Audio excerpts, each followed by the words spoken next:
On peut être physiquement, Oui. même il a à manger, il a tout ce qui est essentiel, mais à l'intérieur, il ne peut pas, il ne peut pas s'épanouir, il n'est pas à l'aise, il n'a pas la joie, et tu le vois tellement parfois nerveux, parfois aveuglé, même si quelque chose qu'il peut faire. On a l'idée de faire ça, mais il voit le contraire. Ouais. Et on l'égare toujours, et puis ça la rend même incrédule, insensible à toute chose. Absolument. Alors, dans votre ministère et dans les différentes expériences que vous avez déjà vécues, dites-nous quelques cas de figure, des exemples qui pourraient éventuellement nous édifier. Oui, quelques cas qui peuvent nous édifier, parce que j'aime toujours commencer par ma personne elle-même. Évidemment. Pourquoi? Parce que c'est le meilleur exemple. Oui, parce que je commence par moi-même. Parce que j'en avais vécu, et c'est pour cette raison que je parle. Alors, quand quelqu'un autre a vécu, parfois on peut prendre l'illustration de quelqu'un d'autre, mais c'est un peu difficile à pouvoir notifier.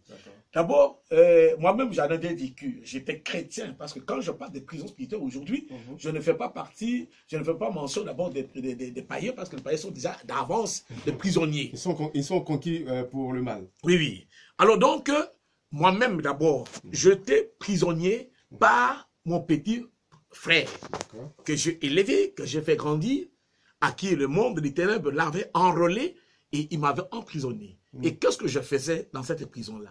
Je faisais dans cette prison-là le lavage. Il avait un grand domaine. Et ce domaine-là, il était riche spirituellement, mais sur le plan physique, il n'y en avait rien. Alors, dans ce domaine-là, je lavais le WC.